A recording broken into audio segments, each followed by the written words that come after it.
Bonjour à tous, bienvenue dans cette nouvelle vidéo. Aujourd'hui, comme promis, je vais vous réaliser un petit tuto pour faire des freins magnétiques sur votre coaster Knex.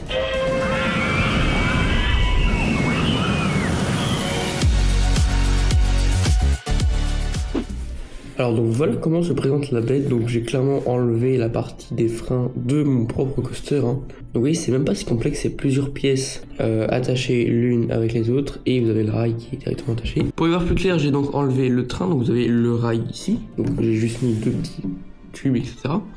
Et vous avez les freins. Donc aujourd'hui on va voir comment construire ce truc là.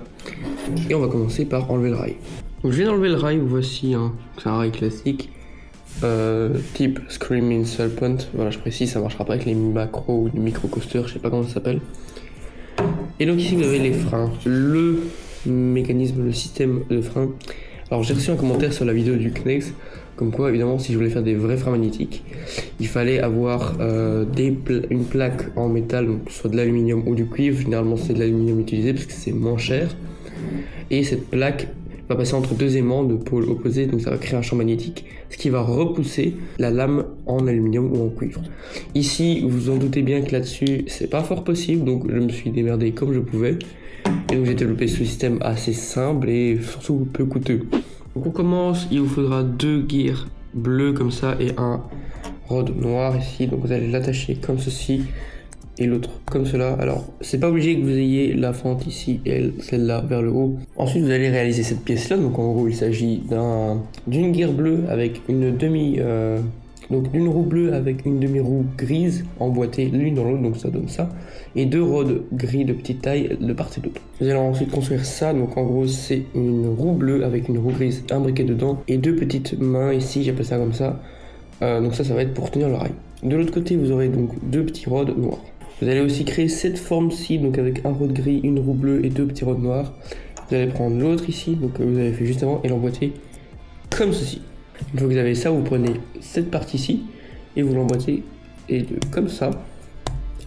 Voilà. Désolé de dire ça, mais vous allez devoir le refaire une deuxième fois. Donc, autrement dit, vous avez la première que vous mettez vers le haut comme ça, et la deuxième ici, où vous rajoutez un rod noir pour attacher, que vous allez attacher ensemble.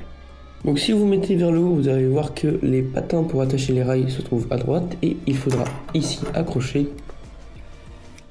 de cette manière les deux petites roues bleues que vous avez faites au début.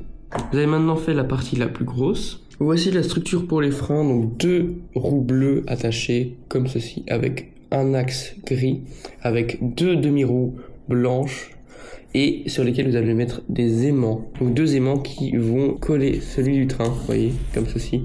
Donc une fois que vous avez ça, donc je vous conseille de les coller avec de la colle chaude ou de la colle forte si vous en avez. Moi j'ai utilisé de la colle chaude et ça marche très bien. Une fois ça fait, vous allez créer cette petite structure. Alors ici j'ai utilisé deux rods gris comme ça, mais ça peut être un seul rod gris long, mais j'en avais juste plus, donc voilà, moi j'ai fait comme ça, et un rod bleu ici, et ici une demi-roue qui peut s'emboîter avec une roue bleue. Vous allez répéter ça une deuxième fois, donc vous aurez deux supports comme ceci. Pour la dernière partie, vous allez faire ceci, donc il s'agit de deux roues bleues avec deux roues grises emboîtées l'une dans les autres avec un axe bleu au milieu. Vous allez répéter une deuxième fois et avec des petits connecteurs noirs ici pour connecter le tout, ce qui va ressembler à la fin à ça. Vous allez ensuite prendre de n'importe quel côté vos connecteurs ici, les mettre comme cela. Voilà, de part et d'autre. Prendre votre plaquette de frein, vous allez donc les emboîter. Ce qui vous donne ça, donc un truc assez solide. Donc vous allez prendre la plateforme, moi je vous conseille d'enlever les rods noirs, ici vite fait, pour d'abord connecter les rods gris, qui sont un peu plus compliqués. Voilà. Et ensuite vous connectez les petits rods noirs dans les petits compartiments. Juste ici, vous voyez. Et l'autre de l'autre côté. Une fois ça fait, vous aurez votre système de frein et il ne vous suffit plus qu'à prendre votre rail, prendre les deux tubes ici et les connecter sur les petites mâchoires qui se trouvent juste ici.